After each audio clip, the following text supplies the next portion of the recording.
Assalamualaikum warahmatullahi wabarakatuh. Jumpa lagi dengan saya di channel Abian Situgar Channel. Pada kesempatan kali ini saya akan berbagi tip kepada teman-teman semua, tip mudik asik. Tip mudik asik karena ini mulai lebaran ya.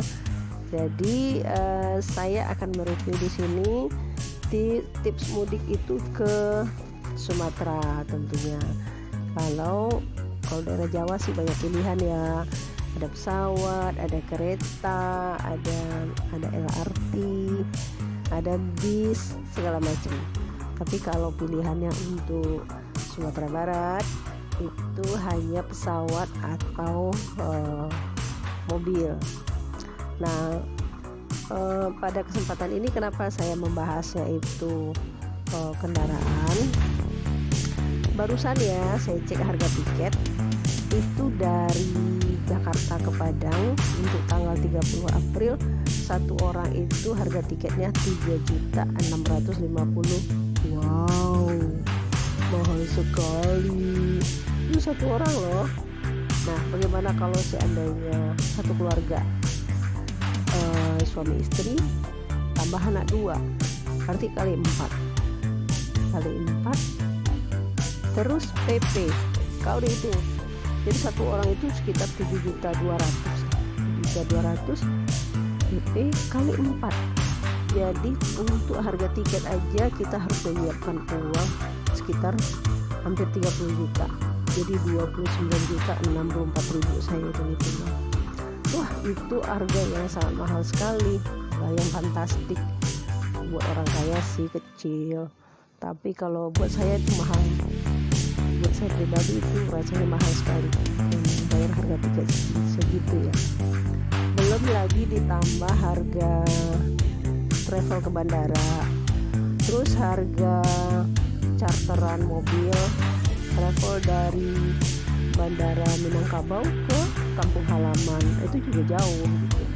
Nah, kalau saya sendiri dari bandara Minangkabau itu masih 140 kilo lagi, jadi masih harus mengeluarkan kos lagi, dan itu sangat mahal. Jadi itu alasannya pada kesempatan kali ini saya mau bercerita nih based on true story, karena saya pernah jalanin sendiri. Ini mau bagi tip nih kepada teman-teman yang kebetulan nih mau siap-siap mau mudik, yang masih belum memutuskan pulang apa enggak, naik pesawat atau naik kendaraan atau naik bis. Nah, barangkali dengan nanti menonton video saya ini teman-teman bisa memutus. Oke, kita lanjut ya. Kita lanjut. Untuk pulang kampung, untuk mudik itu ada beberapa hal yang harus kita persiapkan sebelum kita memutuskan untuk pulang kampung naik kendaraan pribadi. Persiapan yang pertama adalah persiapan mental. Persiapan mental di sini maksudnya tuh gini, kesepakatan dari anggota yang mau pulang, yaitu misalkan kayak kita suami istri, anak, itu harus satu pemahaman dulu bahwa kita mau pulang nih, naik kendaraan pribadi. Nah, itu kalau udah sepakat seperti itu artinya kita anggota keluarga itu sudah satu mindsetnya, sudah sama gitu bahwa kita akan pulang naik kendaraan pribadi. Nah, juga kayak ke anak, kita harus jelaskan, namanya anak-anak ya, kalau bisa bawa anak kecil nih, anak kecil kan nggak betah di dalam mobil, di tempat yang sempit itu, dikurung gitu lama gitu ya kan, mereka bosen gitu, terus tiba-tiba rewel gitu kan ya. Nah, hal itu harus kita persiapkan dari awal. Kita informasikan kepada anak kita kalau perjalanan kita itu kira-kira sekian lama, sekian hari gitu, atau berapa jam gitu. Nah, dia udah tahu. Jadi kalau kita berangkat misalkan pagi hari ini, nanti kira-kira nyampainya kapan gitu. Nah, jadi si anak dia udah dapat gambaran. Dia nggak akan nanya lagi, masih jauh nggak sih Pak, masih jauh nggak sih Ma. Nah, itu kan merusak suasana perjalanan kita di jalan gitu ya. Terus satu lagi psikologinya ya, kalau kita mau pulang lewat darat dengan perjalanan yang jauh itu, nomor yang kedua lagi tipsnya supaya aman itu jangan terburu-buru gitu. Kita anggap perjalanan kita itu adalah wisata. Kalau perjalanan wisata, kita nggak perlu buru-buru menghajar mobilnya lari kenceng gitu kan ya, seperti travel yang kejar tayang gitu, yang kejar setoran. Kita nggak perlu seperti itu. Intinya itu bagaimana penghuni di mobil itu nyaman, bisa menikmati perjalanan yang jauh itu. Tentu nggak terasa gitu kalau hatinya sudah nyaman nih, dan itu nggak terasa. Karena begini, kalau satu aja dari anggota tim unit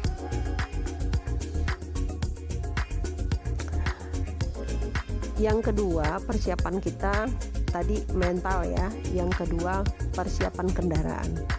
Kita harus pastikan kendaraan kita itu dalam kondisi sehat dan aman. Kita harus diservis dulu, dicek bannya, dicek remnya, diganti oli, segala macam deh, yang memastikan kendaraan itu aman.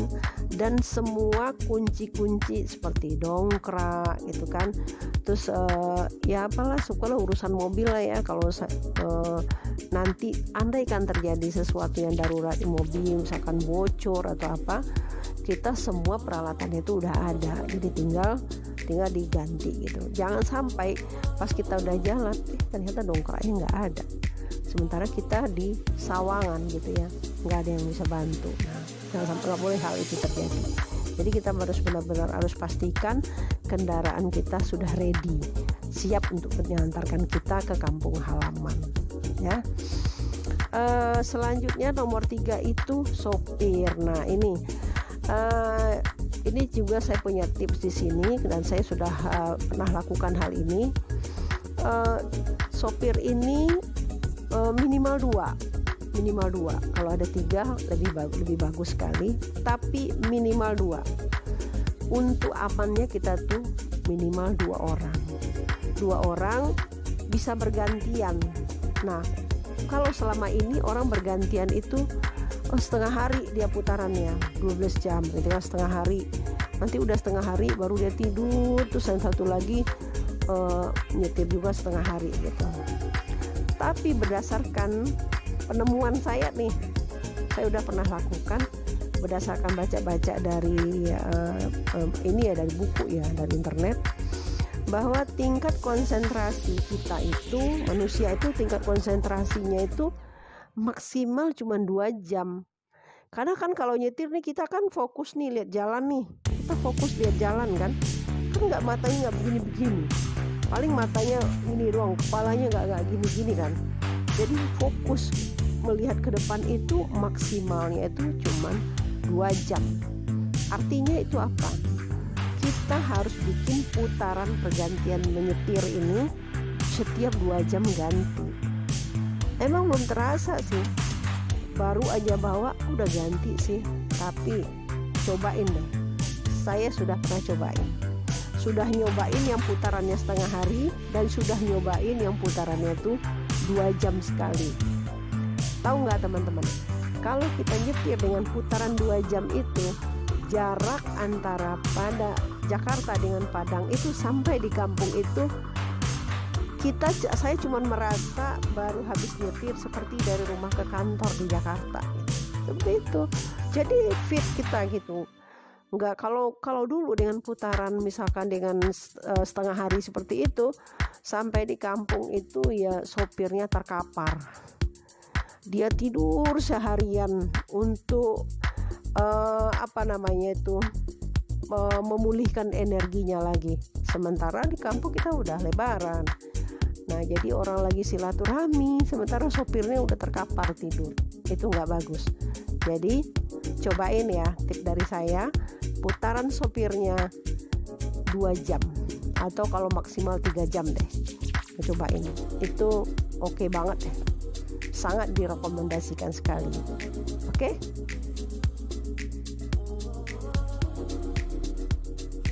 Lanjut ya, yang ke berapa nih? Yang keempat, kita hitung-hitungan biaya. berapa sih biaya yang harus kita siapkan kalau kita mau pulang pakai kendaraan pribadi.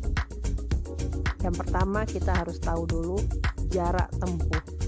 Jadi jarak antara Jakarta ke Padang itu, saya lihat dari map ya, itu sekitar 1345 km jaraknya antara Jakarta dengan Padang. Nah, kita ambil rata-rata mobilnya, bensinnya 12 km per liter, berarti 1345 dibagi 12 dapat 112 dikali harga pertalit. Nah, saya hitung pertalit nih. Kalau Pertamax lebih mahal lagi ya. Kalau saya hitung pertalit itu 1 liternya 7.650 per liter, berarti 112 dikali 7.650, totalnya dapat 856.800 rupiah. Nah, itu harga uang yang harus disiapkan untuk beli bensin atau pertalit dari Jakarta sampai ke Padang. Itu komponen biaya yang pertama. Biaya yang kedua adalah penyeberangan kapal di Bakauheni ya. Penyeberangan itu kalau reguler mobil kecil itu 419.000, kalau ekspres itu 588.000. Itu penyeberangan mobil. Nah, kalau orangnya satu orang ekspres itu 65.000. Jadi tinggal dikali ya. Jadi kalau kita hitung di sini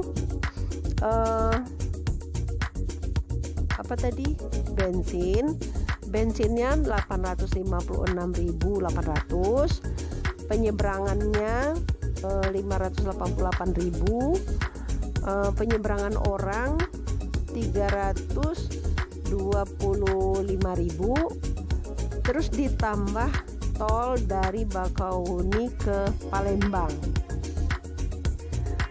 Harga tol dari Bakauheni ke Palembang itu 339.000. Jadi kita hitung tadi berarti berapa tadi? 856.800 ditambah 588.000 ditambah 325.000 yang tadi penyeberangan orang ya, ditambah dengan tol Bakauheni Palembang 339.000. Jadi totalnya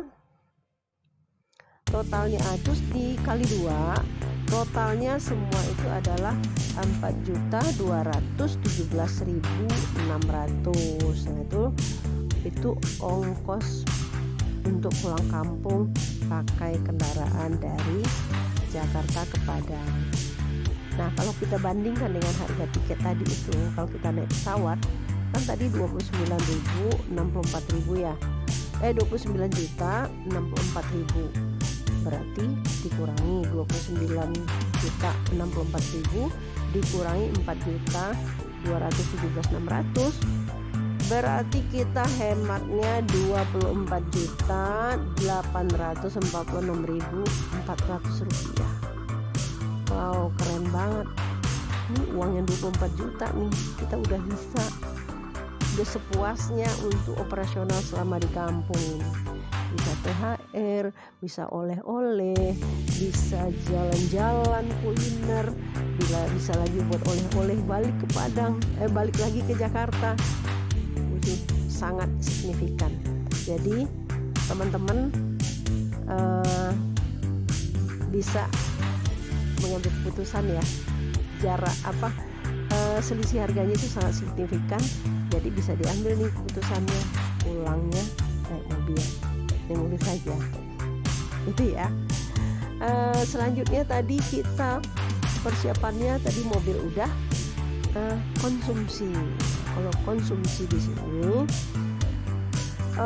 konsumsi kita bisa beli sebenarnya di jalan, tapi yang namanya di jalan kita kan nggak tahu pas di tempat kita lapar itu kita di situ ada restoran apa enggak, atau misalkan restorannya rasanya sesuai dengan selera kita apa enggak. Itu juga pertimbangannya. Yang ketiga, bersih apa enggak. Nah biasanya kan kalau kita ketemu rumah makan yang kurang bersih, laparnya jadi hilang deh, itu nggak jadi makan. Bagaimana cara mensiasatinya? Kita bawa, jadi semua kebutuhan makan di jalan itu kita bawa, dan itu juga salah satu tambahan tip hematnya ya. Nah kalau yang saya pernah lakukan sendiri itu, kita bawa nasi, bawa lauknya itu yang dibikin yang gorengan aja ya, supaya dia tidak basi di perjalanan. Bawa yang gorengan, misalkan kayak ayam goreng, terus sambalnya dipisah gitu.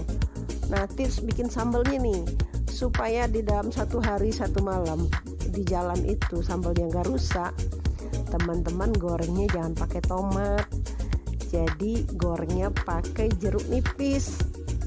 Digorengnya apinya nggak besar tapi lama gitu, lama gorengnya tuh, kalau orang Padang bilang gimana ya, disangai. Jadi nggak buru-buru aja dah, sampai benar-benar air cabai itu kering. Nah tinggal minyaknya aja sama cabainya, itu dijamin dari Jakarta sampai ke Padang sambalnya utuh, tidak rusak, dijamin tidak rusak ya. Jadi seperti itu. Bawa minum, nah kayak bawa nasi tadi itu jangan bawa pakai magicom, nggak seperti itu. Jadi bawanya itu kita udah dibungkus nih, bungkus, nggak usah bawa piring, pakai kertas nasi. Tahu kan kertas nasi yang kuning yang warna coklat, tahu kan? Nah pakai bungkus nasi seperti itu. Nah nasi kita bungkus pakai kertas coklat itu udah dibikin satu porsi. Nah satu lagi tipsnya supaya nasinya nggak rusak nih, sampai kita 3 kali makan, supaya nggak rusak, jangan membungkus nasi selagi panas. Kalau masih panas, keringat nasi itu akan membuat nasinya jadi basi, jadi nanti teman-teman nggak bisa makan. Gimana caranya? Pastikan benar-benar udah dingin dulu, udah nggak ada lagi hawa panasnya, itu dibungkus, dijamin 100% itu tidak akan basi. Situ kuncinya ya. Jadi tadi sambalnya kering, dimasaknya pakai jeruk nipis, terus nasinya dibungkus dalam kondisi dingin.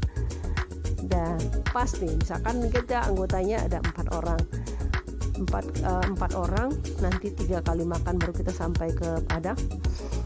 Berarti 4 kali 3 berarti 12 bungkus. Jadi teman-teman siapkan nasi yang udah dibungkus-bungkus, udah 12 tuh. Masukkan ke dalam kotak ya, atau wadah tempat nasi. Lapak dan makan di situ. Jadi teman-teman bawa tikar plastik yang lipat ada tuh ya. Bawa tikar, bawa gelas, bawa air minum, pokoknya semua deh kebutuhan makan. Bawa buah-buahan supaya di jalan kalau jangan terlalu banyak makanan yang berat-berat. Kenapa? Supaya enggak minta ke belakang terus, cari toiletnya susah nanti ya. Jadi makanannya ringan-ringan aja, jadi supaya tip amannya seperti itu. Oke ya, konsumsi. Terus apalagi untuk ibadah, untuk kita nih ibadah mau sholat nih, sholatnya kita bisa sholat di mana saja.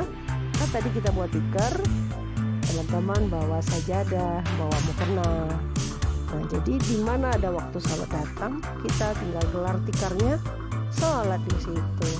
Jadi nggak masalah, nggak mesti ketemu masjid ya. Kalau kebetulan pas waktu azannya kita ketemu masjid, ya udah makan di situ, ayo udah sholat di situ gitu. Nah sambil makan.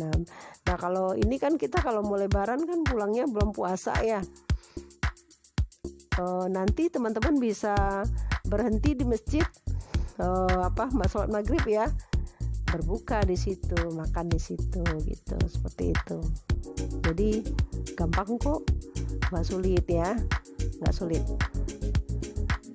Selanjutnya ya teman-teman, satu hal lagi yang sangat penting harus kita siapkan juga adalah obat-obatan ringan gitu.